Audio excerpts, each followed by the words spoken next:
Frog fans, wake up. It's game day. It's the battle for the Iron Skillet, and we're here with the Frogs Today pregame show to bring you everything you need to know before you head to Dallas to watch the Frogs beat up on the Mustangs. Let's get right into it.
Welcome into the Frogs Today pregame show. It is the battle for the Iron Skillet Saturday. I am Jamie Plunkett. Alongside me is Coach David Beaudin. We've got Marshall Newhouse on Zoom as well, ready to break down this matchup between the Horned Frogs and the Mustangs. Guys, it is a rivalry Saturday. How are we feeling today?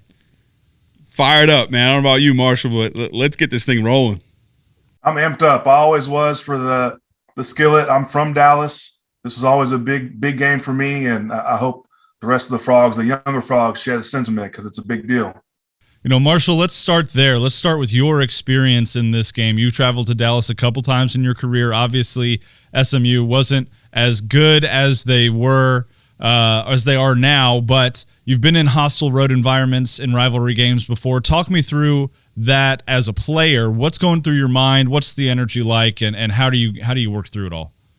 Well, yeah, you're trying to recognize the importance of the moment, and you know, respond with the requisite emotions and energy, but you don't want to overdo it. You're trying to find that middle ground where you're humming, you and your teammates are on the same page, you're ready to rip some throats and take it to the rival team. But again, the rivalries, they get chippy. You know, there's a lot of jawing back and forth. Things are a little faster, you're hitting a little harder, and you just want to make sure you don't get out of your game because at the end of the day, you're trying to win. The point is to win so you can talk crap for a whole nother year, hold the skillet up in Fort Worth.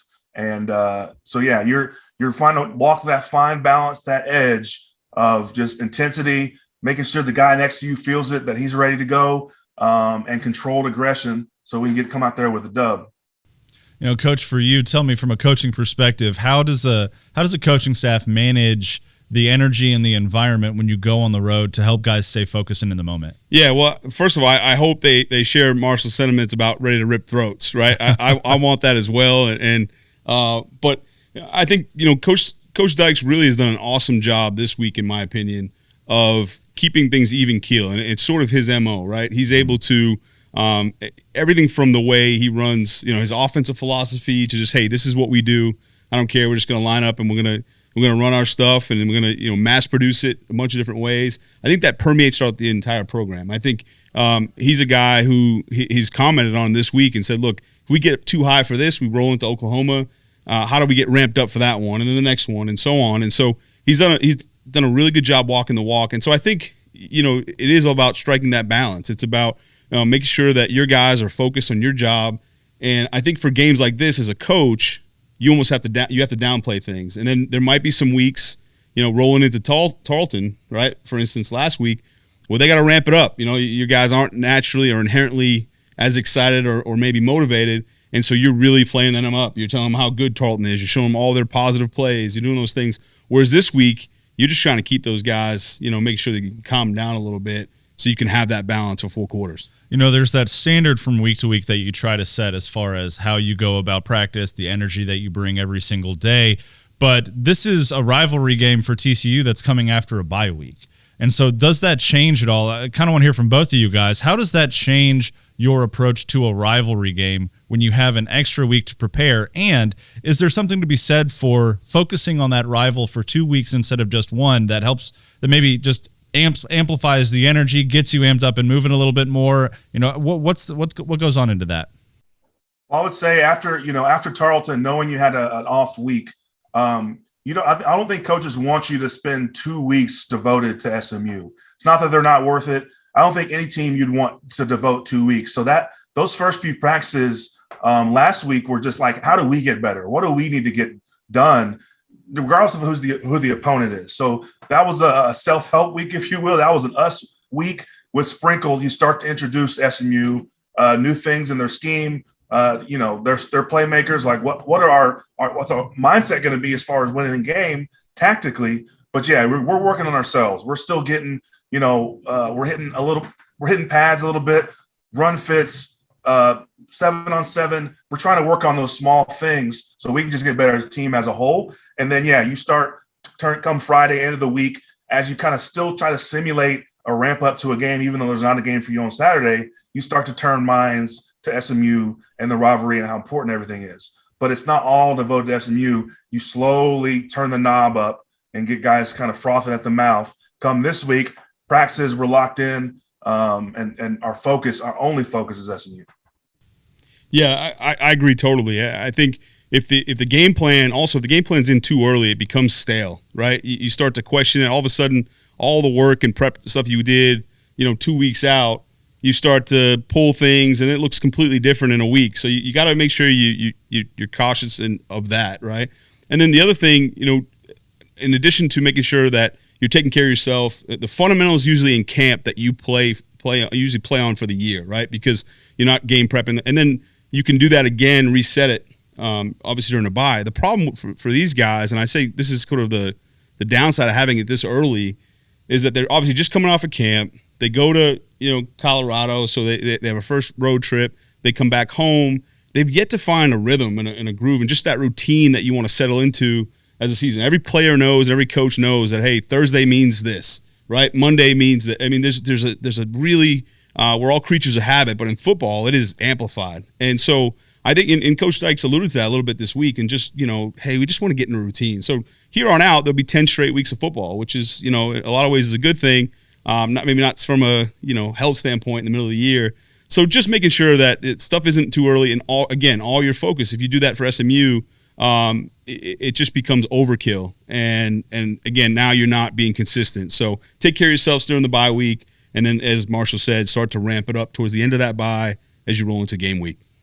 Guys, I think that this is a really good opportunity for TCU and Coach Sonny Dykes to set a new tone and a new standard for the Horned Frogs. Come in, get a win. They haven't beaten SMU since 2018. This is a real opportunity to do so in front of a sold-out crowd at Ford Stadium over there in Dallas. First sellout for SMU since 2019. There are going to be about 10, 12,000 Horned Frog fans there as well, decked out in purple. I'm so pumped for this environment, so excited to see how these guys respond. We're going to continue with the Frogs Today pregame show, though, right after this break and go a little bit around the Big 12. Simply the best barbecue in Fort Worth. Dine in, catering, or drive-through. 2900 Montgomery, just off I-30.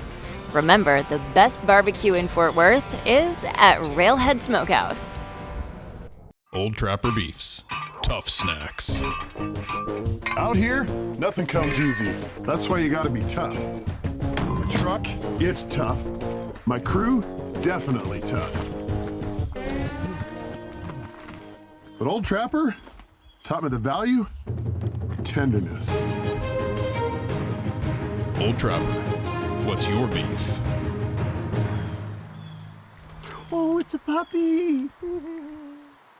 Texas-based Happy Water offers the best-tasting, sugar-free kids drink ever made. Happy Water comes in 4 delicious flavors that you can find at local retailers and on Amazon. Each pouch contains 0 grams of sugar, 0 calories, and 0% juice. Head to happydrinks.com for more information and to purchase Happy Water. That's HAPI Live happy, be happy, drink happy. For exclusive interviews and content on TCU recruits, subscribe now at frogstoday.com. Any sport, anytime. It's your source for all things TCU. Only on frogstoday.com. Welcome back into the Frogs Today pregame show. Jamie Plunkett, Coach David Beaudin, and Marshall Newhouse here, bringing you everything you need to know ahead of the battle for the Iron Skillet. They kick off at 11 a.m. on ESPNU. You don't want to miss it, but stay right here on Frogs Today, frogstoday.com for everything that you need leading into kickoff. Guys, as fun and as exciting the TCU SMU game is going to be today, there are other Big 12 games happening around the country that we want to keep an eye on, some really interesting matchups. Marshall, let's start with you. What's the Big 12 matchup that is most intriguing to you this weekend? Well, dare I say it, the powerhouse that is the Kansas Jayhawks have sold out their stadium, and they might be good. So I'm tuned in for Duke at Kansas. Listen, their quarterback is electric. They've got skilled guys. Coach Leopold's done a turnaround that no one literally has been able to do at Kansas thus far. And so they might be for real. And I'm paying attention to that. Duke, whatever you have to think of them, is another Power 5 opponent. That'd be good for the Big 12. And at the end of the day, Kansas can come out of this weekend with everybody's eyes focused on them, being like, oh, they're for real. They're not the doormat of this conference. They're not an easy W, even though for some teams they've always been a thorn in their side. But Kansas, they're looking like they've turned over a leaf. Now it's early, but they're playing good ball. They're playing inspired ball. And I think the coach they got is the right coach, regardless of the rest of these games and the outcomes. He seems like the right guy for the job. You know, and it's one of those things, too, where if Lance Leipold continues to have success at Kansas, Nebraska might come calling before too long. But you're right. The Jayhawks are absolutely rolling right now. Jalen Daniels looks like the real deal. And if Kansas isn't the doormat of the Big 12, who is? Yeah, and Coach Leipold was already fielding those questions about Nebraska. So it kind of takes me back a little bit to, Sonny Dykes last year, getting questions and about the TCU job early, and when there's an early firing, and that really can be a distraction for your team. So it'll be interesting to see how he handles that too. Absolutely. But Coach, there's more there. I know you've got another game you want to talk about. What's the most intriguing matchup for you this weekend? Yeah, I've got to look at the University of Texas at Texas Tech, right? For a lot of reasons. This part of the year, we're trying to figure out who teams are, and these are certainly two teams that I don't know yet, right? You got obviously, everyone on the big stage against Alabama, it's University of Texas, almost pulled that off. Some say, hey, had the quarterback Quinn Ewers stayed healthy, they might pull that one out. Would have been a huge upset. You look over at Texas Tech, they beat Houston, 33-30, which is a big win. Then Kansas, as you're talking about, they go in and beat Houston as well. So you're kind of not really sure who Houston is, And then you look at Texas Tech, they go then on the road to a top 25 team at NC State. They lose that one. It was respectable. I just don't think they're ready to go on the road or for a top 25 team at this point. But so it's really at a point now of the year where you're looking to say, okay, who are these two teams really, and how are they going to fare in the Big 12? Obviously, a Big 12 matchup already, which is exciting as well. So I'm really tuned into that one to see how that one goes. I think it's going to say a lot for the rest of the season and the rest of the league. It's going to be a really interesting game, too, because of all the rumors that are coming out now that Texas is not going to continue to play Texas Tech once they move over to the SEC. It's another one of those in-state regional rivalries that we're starting to slowly see fade away. And so it means a lot to, I think, especially the Texas Tech fan base to maybe get this one this year. Yeah, for sure. And then there's that history with, the basketball coach and all. I mean, so there's no love lost there for sure. And so, it'll be compelling for sure. Absolutely. I think for me, the game that I'm really interested in is Baylor traveling to Ames, Iowa to play Iowa State. Baylor hasn't won at Iowa State in quite a few years. Yes, they won the Big 12 last year, but they're replacing their running back, who was a key in that offense, and Jerry Bohannon isn't the quarterback there anymore. It's Blake Shapen. It's not often, guys, that you see a conference championship winning quarterback lose a starting job and then transfer out of the program. And Baylor's offense through these first few games, especially in that game against BYU up in Utah, really struggled at times. Very inconsistent, not very effective.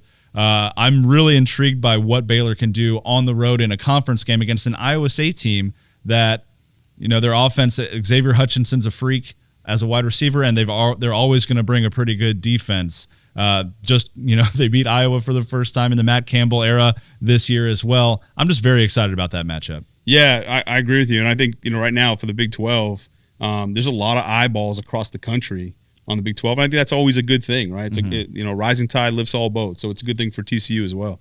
Marshall, does it feel to you like the Big 12's pretty wide open right now?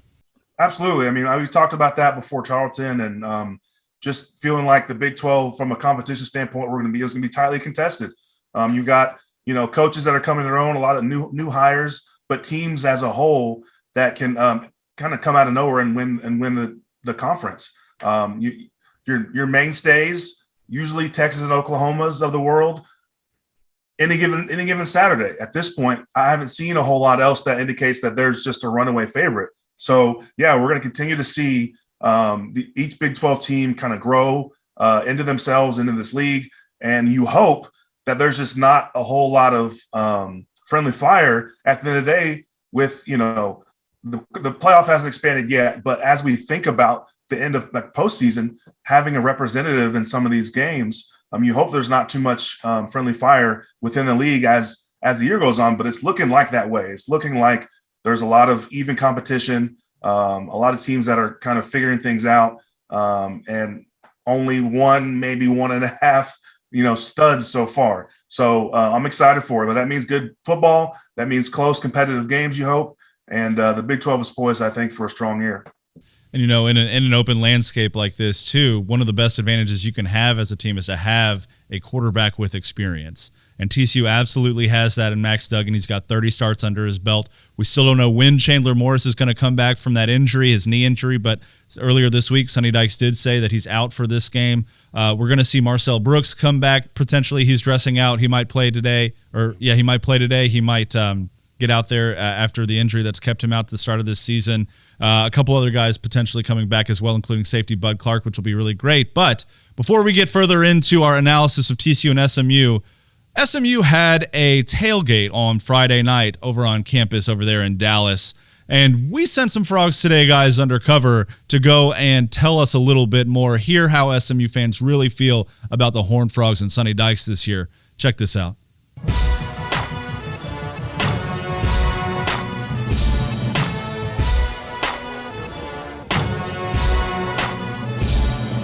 My name's Jay Fitzgerald. This is Ray. And we just were able to get a little bit, inside information from the SMU pep rally here on the campus. I guess this is Dallas? This feels like Dallas. Smells like Dallas. We have some interesting things to show you. I think the president said something interesting at the end of the press conference that who he thought might have won the game. Oh, really? I think I've heard from Donald Duck might be roaming around too. Really? And I saw some TCU suck shirts, a little bit of everything here at SMU, but we have some things to show you, so just check this out. What do you think about this pep rally we got here at SMU? I thought it was very peppy, and I thought it was definitely a rally. I thought it was amazing. TCU! Woo! Who do I have with me today? Donald Trump. Okay. Donald Duck. I almost said Donald Trump. What even is Fort Worth? I don't even know what that is. Dallas, when you think of Texas, you think of Dallas. You don't think of Fort Worth. What even is Fort Worth? No offense to any Fort Worthians out there. I mean, it's like less cool than Dallas. I don't know why you'd want to be in Fort Worth. We're fighting for control over the Fort Worth area. They're hicks out there. It's a different vibe from Dallas. We're much more pristine than them. They call it Dallas Fort Worth only because Fort Worth wants to be associated with Dallas. So I've never been to Fort Worth ever. There's not much that goes on there, so Dallas is the place to be. TCU La Quinta Inn, guys? Come on. It's like the dirtier version of Dallas. Yeah, it's not bad. Less popular, but it's got class in its own way. It was a little slow. You know, you could say Dallas is a little bit more sophisticated in that. I'm from France, so they know Dallas from TV a long, long time ago. Dallas is still better. I've only been once. I didn't really like it. How is Dallas better? Food, I guess. I don't know. You know, Fort Worth is a little different than Dallas, obviously. It's got, you know, it's a little bit more cowboys, you know, a little bit more cowtown and stuff like that. All right, who wants to fry some frogs? It's the battle of the Iron Skillet. Woo! Well, we're fired up to be here tonight. I got 5 of our team captains with us. Our quarterback, Tanner Mordecai. What's up, guys? Man, we're so excited to play tomorrow. Can't wait to see y'all pack it out. First sellout. Our guys gonna be ready. We're gonna be juiced. Can't wait to see y'all. Well, TCU sucks. I think it kind of says it all. Do you feel a little bit betrayed because Sonny Dykes left to go across town? Yes, he's a traitor, and he deserves to be in prison. What are your thoughts on Sonny Dykes? Sonny Dykes. Sonny Dykes is now not here at SMU. He is at TCU, and I kind of think that's like a traitor. A little bit, right? Traitor. That's all I can say. Traitor. I just feel sad for him, honestly. Like, that's just embarrassing. That's honestly a godsend. We dropped heavy weight that we didn't need. He's a traitor. That's all I'm gonna say. Kind of trash because he was a traitor. He ditched us, so yeah. Thumbs Traitor. down. 2 thumbs bad. Boo! Sonny Dykes, man, I mean, you know, he left us. You know, he went to the one school you can't go to. Well, obviously SMU now hates Sonny Dykes, so we're really wanting to beat him and show him that he shouldn't have sold out. Sonny Dykes, get him out of here. Get him out of here. He's not welcome here. Sold out for money, a bigger conference.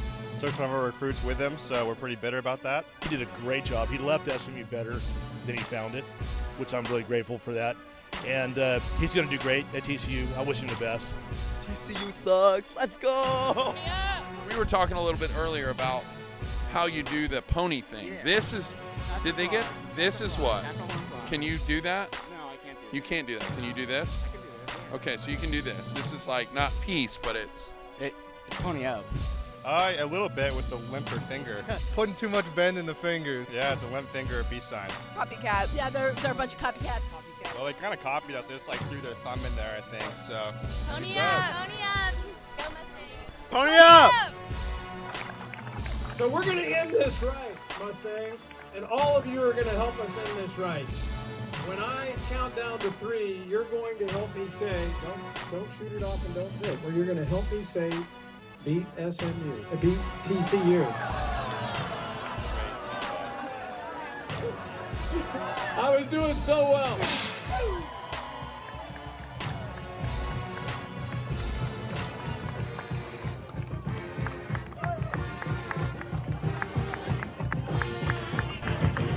Well, thank you for your time.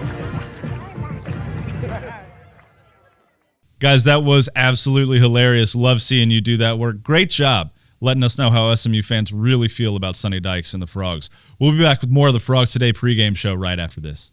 The Hub Fort Worth family is a passionate, energetic team of insurance professionals that have the same common goal in mind: helping businesses and individuals protect their health, property, and financial well-being. Their objective is to maximize the options available to businesses, families, and individuals while helping you make the choices that suit each unique situation and challenge. Their clients look to them for guidance in navigating the cumbersome world of insurance and investments. Their experience and personal relationships combined with their creativity enables them to craft solutions that fit your specific circumstances. Their guiding principle is, don't tell me how much you know, just show me how much you care. Since their founding in 1966, they've enhanced their offerings to include a comprehensive range of services, including employee benefits, property and casualty, and personal lines insurance. Follow them and learn more on their social media pages. You can find them on Instagram, Facebook, and LinkedIn at Hub Fort Worth. Bull Trapper Beefs. Last bag.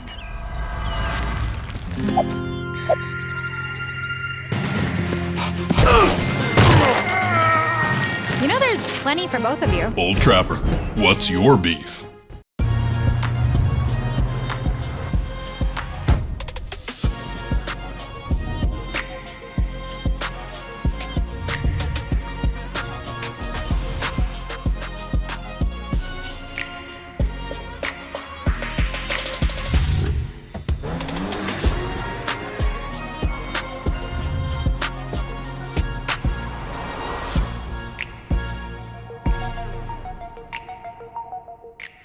Welcome back into the Frogs Today pregame show. It's Battle for the Iron Skillet Saturday. Jamie Plunkett, Coach David Beaudin, and Marshall Newhouse talking about the TCU versus SMU game kicking off in just a little while over in Dallas. Guys, there are a couple folks on this SMU roster that we really need to pay attention to in today's matchup. First one's on the offensive side of the ball. It's Rashee Rice, coach. He's the leading receiver in college football through 3 weeks with 491 receiving yards. What makes him such a big threat for the Mustangs? Yeah, he's a guy that will go up and high point the football at all times, right? So he's a bigger guy that can really do anything on the route tree. So he's played in the slot, for them, most of the time for the past 3 years, although this year they've moved him to the outside. And with that tempo, they put him on the right side, right? So, what they want to do in tempo is the inside guys, they'll flip-flop back and forth depending on the formation and leave the outside guys there so they can snap the ball a lot quicker and not have to run across the field. So he's playing on the right outside right now, their offensive right, and a guy who's, 6'2", just over 200 pounds, so he's physical, well put together. But a guy who can also move like a slot guy, which is dangerous. I mean, anytime you've got some guy with some length that can do that stuff underneath, also take the top off of defense. And then anytime they've shown now, they've given, obviously, Mordecai the green light, that anytime you get safeties that are rolling away from him, they green light him to just go after it, right? If he's got one-on-one, they're taking the shot. And so, to have that kind of confidence from your offensive coordinator to your quarterback, he's going to get a lot of targets. I think against Maryland, it was 20 targets he had, right? So they're obviously looking to get him the football. And I understand why after taking a look at him. He is a special talent. He'll run some stuff, screens underneath. He's shifty. And again, he'll run square ends. He's not afraid to get in there. He doesn't, get skittish or shy away from things.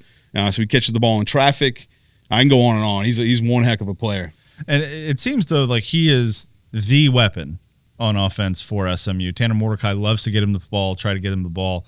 But if, again, in that Maryland game, of course, we broke this down a little bit on Facing the Frogs. It looked like if Mordecai got rushed in the pocket, if he got thrown out of his rhythm, then that seemed to disrupt really the entire SMU offense. Yeah, and what Maryland tried to do is, it forced him to his left to try and have to get his body squared up, which was smart, right? Mm-hmm. Bring pressure because he's not a guy, a quarterback as talented as Mordecai is, which we all know he's the real deal. He doesn't do as well when he's moving to his left. And so you could see that some of the stunts and pressures, they were doing that purposely to flush him to his left. So it is disruptive. But they also do a really good job, receiving corps as a whole, when they're in scramble mode, right? You can tell that it's been coached. They do some things with false cadence to get him to jump, and they have a built-in flood concept on a sprint out, built in. And they've got some, stole some yards that way. So there's a lot of different ways they can get him the ball. Like I said, because of his versatility as a receiver, I think, but if they get pressure like any quarterback, it's going to be disruptive to any offense. And Marshall, on the other side of the ball, there's a defensive end, Nelson Paul, for the Mustangs, who is a disruptor. He's a longtime starter for this team. How does TCU ensure that a guy like Nelson Paul doesn't just totally throw off everything they want to do on offense? Yeah, I mean, you go in the game with your offensive line knowing like, hey, these are guys that can cause problems for the offense. A guy like him, he's not the biggest guy. He's about 240, 230, but he's got pass rush skills. He's athletic and he's active. And you put the challenge to your tackles and the guys that are facing the most, that you're going to have to just fight longer than him.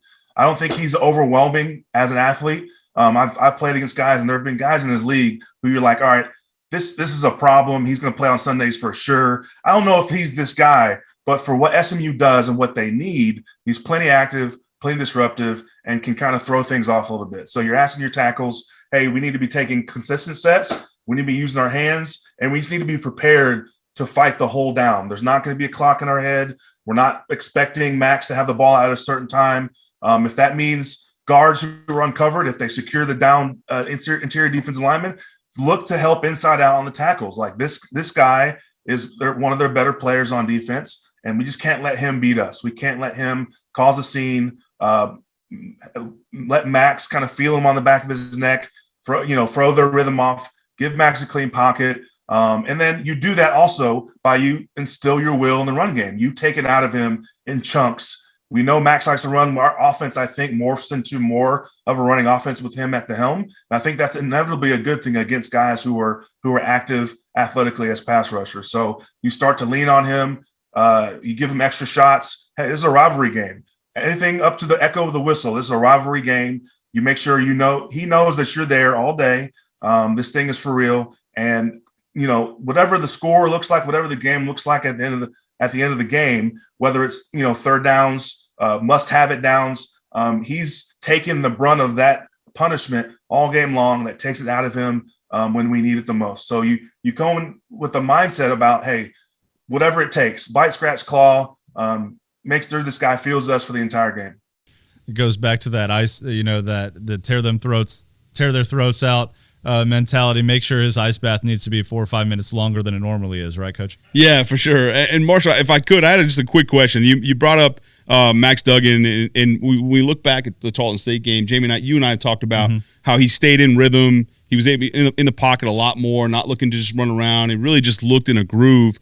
Marshall, as an offensive lineman, how important is it to know sort of the depth of his drop? Does that impact your sets at all against like a 4 down? So like if it's a 5-step as opposed to a 7-step drop, those kind of things. Does that impact you now that you see Max Duggan in the pocket more?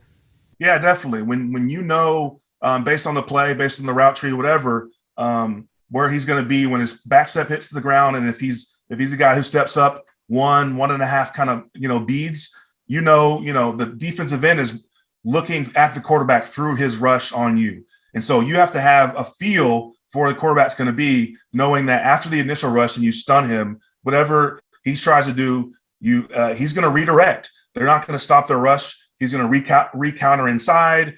He's going to spin. He's going to try to bull rush you after the fact. So having awareness of where the QB is gives you an advantage to kind of preemptively just win by body position, win by angles. Don't make it harder on yourself than it has to be. And that comes with a quarterback who, if he gets to his spots, we don't want him to be a statue. We want him to use his athleticism, but more times than not, get to your spots so you can deliver on time, so your linemen know where you are, so they can take the proper sets, proper angles, anchor where we call it building your house. Get to your spot, build your house, and then you play from there. The rest is football. But yeah, it's a really big deal beforehand, having those conversations, getting those reps in practice, and knowing where Max is going to be most of the time. And then at the end of the day, we're playing ball. The play has to be made, but initially it's good to have that communication and that expectation.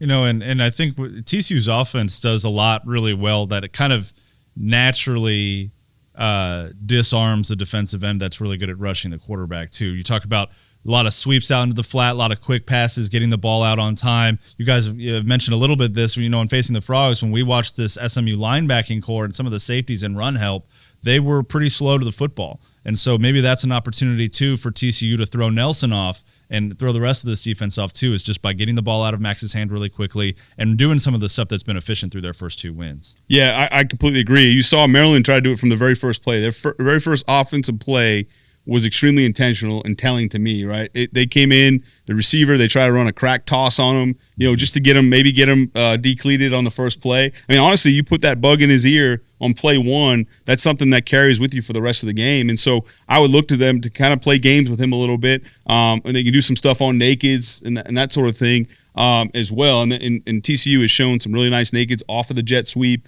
They showed that last week 2 weeks ago against Tarleton. And so they've definitely got something in store to keep him off balance. You can't keep serving up the same stuff on the menu every time. You've got to be able to mix it up, and that slows his game down. It slows the game down really for those defensive linemen. And then, like you said, the linebackers have not been fast in their reads, and those alley safeties, you're going to play quarter safeties. You better be able to run that alley and they've been taking really bad angles right now, and they've struggled in the run fits, and that's something you can exploit. Lastly, Jamie, the receivers for TCU have to be able to. And you're playing quarter safeties, you've got to get them involved. That we talked about on Facing the Frogs. You've got to get involved in either what they call push crack or a spy block, where they're coming off the football, eyeing the safety. And if that guy supports, they got to be able to block him. If they don't get those guys blocked, then those safeties are going to look a lot better than they are. So let's move on to who on TCU needs to have a good day in order for the Frogs as a whole to have a good day. Coach, you just mentioned wide receivers, but talk to me a little bit about who on offense you think needs to have a good day for the Horned Frogs. Yeah, well, I'll stay there with Quentin Johnston. I think, he's a guy that is extremely humble. I mean, anytime he does an interview, it's just like, my goodness, this guy can never say the wrong thing ever. It's he's spot on, and he carries himself with such professionalism. But, I'm sure if you gave him some truth serum, he'd say, I want the ball more. I'm a heck of a player, right? And so they didn't have to get him the ball in the first two games. They really spread the ball around nicely. He's been a great teammate when it comes to that. But these are the type of games where, look, all this emotional stuff and all this extra fanfare and stuff, get your playmaker the ball and let him win the game for you. A guy that you can rely on. He's going to take care of the football, do the right things. Get those guys the ball in these kind of games, not guys that are young, that don't understand the magnitude of it. So to me, on offense, Quentin Johnston's a guy you want to try and get into the game early and often. And it's not just about when you get him the ball, it's about where you get him the ball. Parker Fleming, Stats War on Twitter, is an advanced stats college football analyst, and he put out something on Twitter earlier this week that I thought was really interesting. He listed the average depth of target for TCU wide receivers. Quentin Johnston was 5th on that list, guys, and it was less than 2 yards off the line of scrimmage. Yeah. Well, I think it's skewed a little bit, though, to be fair, right? Because of those, we're counting those passes. Remember that, that toss jet sweep that West Virginia made famous, that skews those numbers a little bit. But you're right. I think the point overall is absolutely spot on. You want to make sure that you can get some chunk plays with a guy, with that kind of talent. But I think that does skew it a little bit. And then just in general, you're right. They need to get him the ball. They're just going to get him the ball, period, right? For me, with his kind of talent, I don't care if it's 2 yards or 20. Just make sure he's touching the football. He's that talented. I mean, you see Rashee Rice get 20 targets against Maryland. It wouldn't hurt if the Frogs got Quentin 20 targets against SMU. Yeah, and right, you're right. And part of that is like TCU has a lot more guys that get the football too. Sure. Marshall, what about you? Who on TCU's offense needs to have a good day for the Frogs to win this game? I'm going to stay in the same position group and say Tay Barber for a lot of the same reasons as well. Not to piggyback too much, but yeah, listen, we're blessed to have a deep, talented receiving group. But at the end of the day, I want my dogs, especially in a rivalry game, to show up. And to show up, you got to give him opportunities. I mean, he's a big receiver. He's athletic. He can make space for himself.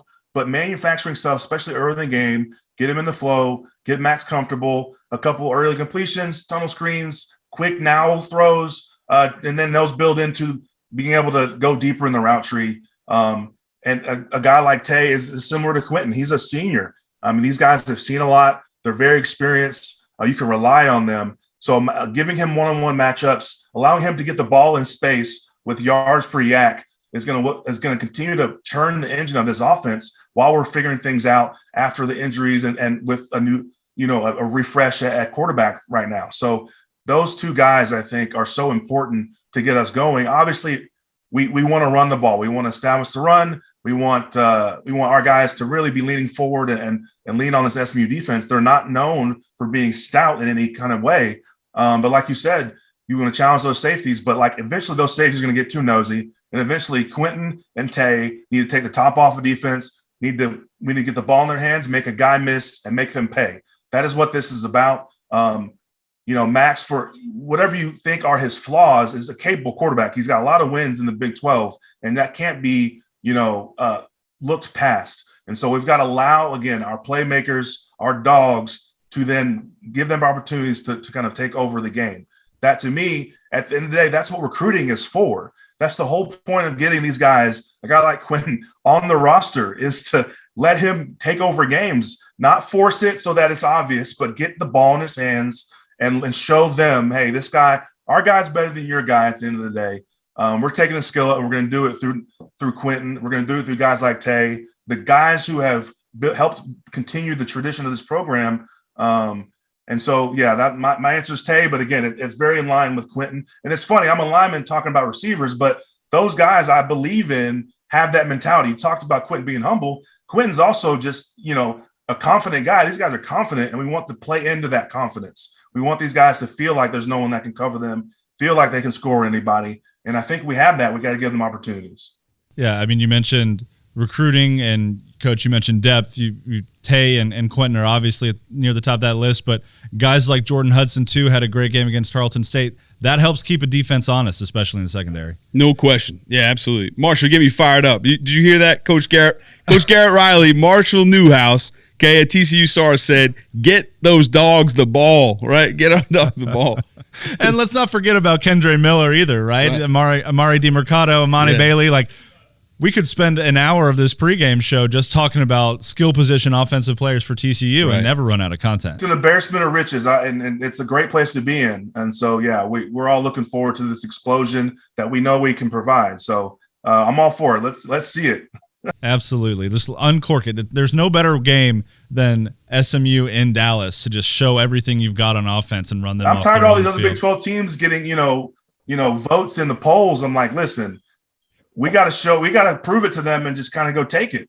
And what better way to have an explosion and a coming out for a lot of these guys this season than in Dallas against SMU on their field? I mean, there's nothing better than that. We reveled in that when I was playing. It was the opportunity to make a name, make some noise, and do it in their house. Walk off on their logo when you're done, take the bus back home, and move on down the road. Guys, let's move on though to the other side of the ball. This, I've got goosebumps. I'm ready to go out there right now. I might take one of the helmets off the wall here at the Flying T studio and see if I can't sneak down onto the sidelines. But defensively for TCU, Joe Gillespie's 3-3-5 scheme has proven to be really effective through 2 games against opponents that were simply outmatched. I don't think that's unfair to say that TCU was just better from a talent perspective and from a scheme perspective than Colorado and Tarleton State. That's still the case, I think, with SMU, but it's a little bit of a closer match. Who on defense for TCU this game do you think needs to have a big game?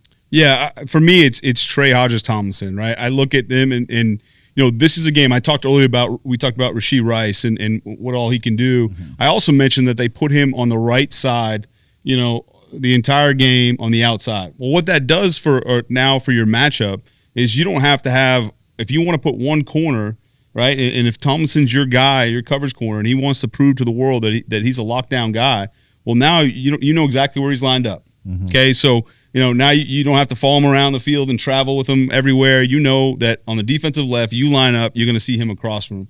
I think you combine that with the fact that SMU really hasn't gotten into the running game, like they want, right? So they're not confident in it. Clearly, they want to air the ball out, so they're going to dial up some pressures, and with that becomes man coverage. And this is really the first game this season you're going to see, I think, a lot more man coverage, certainly some man underneath and some man free looks and things like that, because they do like to run those posts for a straight man. So you want to kind of steal that with a post safety in man free, but he's going to have his opportunities. The point is, for Tomlinson, all eyes are going to be on him. So you want the big stage, you're the big name, you're the big player. Well, here's an amazing opportunity, and that's how you sell it throughout the week. What an amazing opportunity to take away one of the best receivers in college football, mm-hmm. and we can put that onus on you. And so I think it's exciting. I think it's exciting for that young man. I think it's exciting for the TCU defense, and I'm excited to watch him take care of business today. Yeah, there's no better opportunity when you're lining up against the best, right? And he does that week after week in practice against Quentin Johnston. Now he has the opportunity to go out onto the field on a Saturday and do the same thing. Marshall, what about you? Who on defense needs to step up for the Horned Frogs? Well, speaking of what a statement Coach made earlier about kind of how SMU does things on offense, and they use a lot of tempo.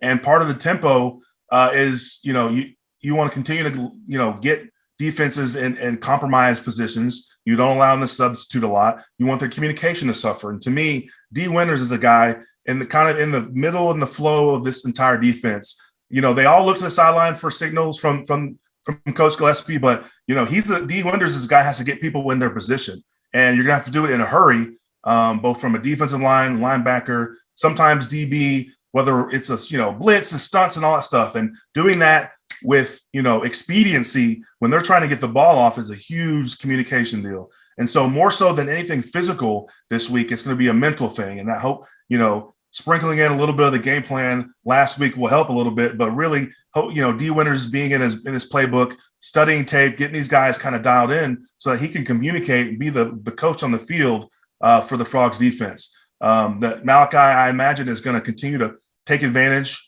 They get a chunk on first down. Hey, let's go. Let's get going. And we have to be ready to kind of counter that. Like you said, they're not as much as run heavy, but that also means, we're going to have to shuttle in groups of defensive line, which we've shown that we like to do. Well, when the new group gets in, you're going to have to really communicate to them. They're guys with a little less experience. We got to get them in the right gaps because so much of this defense is gap dependent. And we're slanting. We're not starting in the same gap we're ending in. So slanting in certain gaps, being the guy who gets everybody in the right gap for pressures. You don't want an open lane for a guy like Mordecai who's athletic enough to make you pay if you overrush your lane or there's someone not there. So again, guy like D Winters being a leader, a communicator on the field, it's vitally important. The whole point of these tempo schemes is to stress.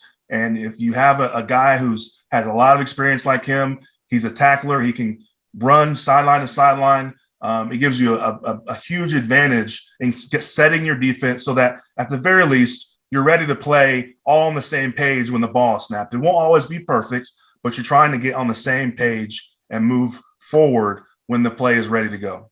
This offseason, D Winters was especially excited to play in this new system because he thought it was going to give him an opportunity to play more in space, to make more tackles, play more in the pass defense, because his first few years on campus, he was used primarily against the run. And so I think we've seen that showcased pretty well through the first two games. And I think you're absolutely right, Marshall. We have an excellent opportunity to see him do that again against SMU. Guys, we've got another great segment of the Frogs Today pregame show coming. We got predictions coming right after this break. Say hello to the water of tomorrow.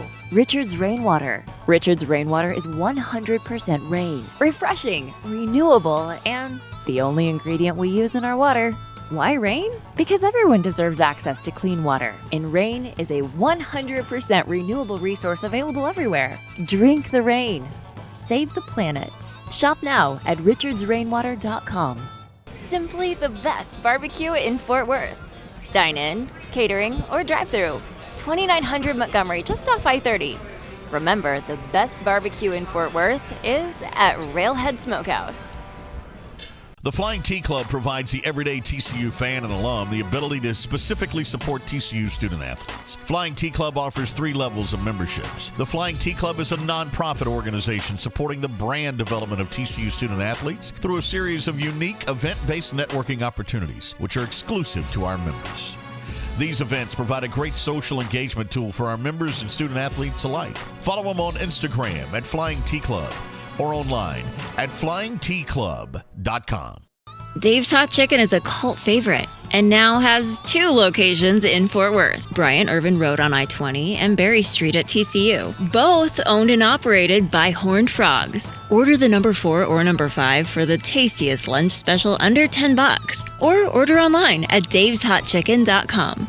Welcome back into the Frogs Today pregame show. I'm Jamie Plunkett. Alongside me, we've got Coach David Beaudin and Marshall Newhouse breaking down everything for the Battle of the Iron Skillet coming up in just a few minutes on ESPNU over in Dallas, Texas. But guys, before we get over to the stadium and watch these two teams duke it out on the field, give me your final thoughts on how this game's going to turn out, things that you think are important to think about going into this matchup. Marshall, let's start with you.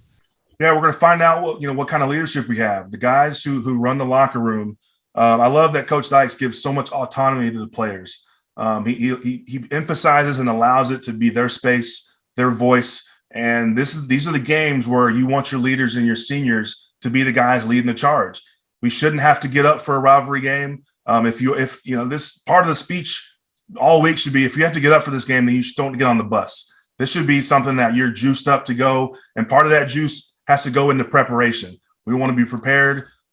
This is a team that you can't overlook from an emotional standpoint, but they're talented. They're good enough to win. And so we've got to put our best foot forward. Offense, we've got to support Max, keep him clean, run the football effectively, and take our shots with our playmakers. And defense, we've got to shut down their playmakers. We've got to make Mordecai feel pressure, feel people around his feet.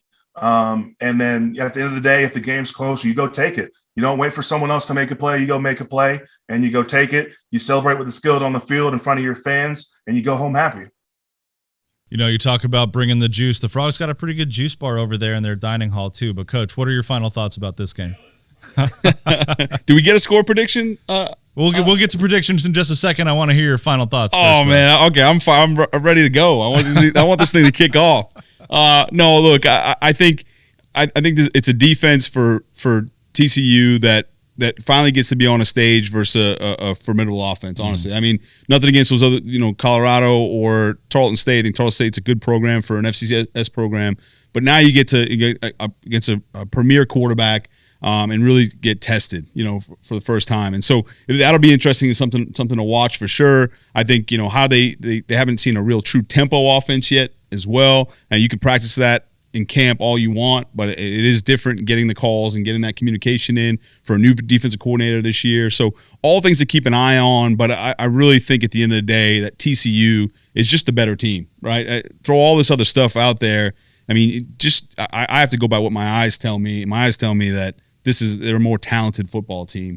Mm-hmm. So see if they can put it all together today. I'm excited to see Gerald J. Ford Stadium rocking for the first time in more than 2 years. With the Frog fans that are turning out, I think we've got around 10,000, 11,000 Frog fans making their way to Dallas for this game. It's a sellout. You know it's going to be rowdy. You know it's going to be high energy. It's going to be a ton of fun. Marshall, give me the numbers. What's the score prediction for you today? I have the Frogs winning 41-34. Coach? Look, I think I'm going to stay consistent because I have. And also around Frogs today, I want to remind everybody that I've won each week. I think that's important that for those at home to know. But I will say, against that tempo, just want to bring this up. If they can't run the ball, SMU, and they haven't been able to show that yet, then it can be in a situation where if you can't get the run game going in tempo, it's hurry up and punt. Yeah. Right? And so it's feast or famine when it comes to that stuff. And you have to be able to run the ball in tempo. I think TCU takes it away today, but they'll still get some plays on the outside. 34-20 TCU. My favorite thing about Coach Beaudin is that he's humble. That's right. Just ask me. I agree, though, completely, Coach. The Frogs are the better team. There's really no denying it at this point. And I think too, when you take a coach like Sonny Dykes and you bring him into a program that has seen a tremendous amount of consistency, the worst thing that could happen for a program is for things to stay the same beyond the coaching change. And so we've seen in the short time that Coach Dykes has been here a complete shift in culture, a complete shift in mindset. And I think that has brought kind of a renewed set of core values to this program that are ideally, though, the same values that made TCU a powerhouse to begin with in the Gary Patterson era. So it's nice to see this new energy. It's nice to see this new culture kind of taking root. And I think that shows out in a big way on the field Saturday through the leadership we see on the sideline, through guys executing, playing through the whistle to a TCU victory 35-24.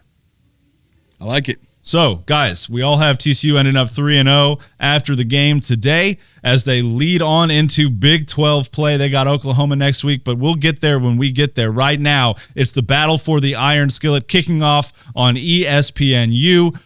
Go Frogs.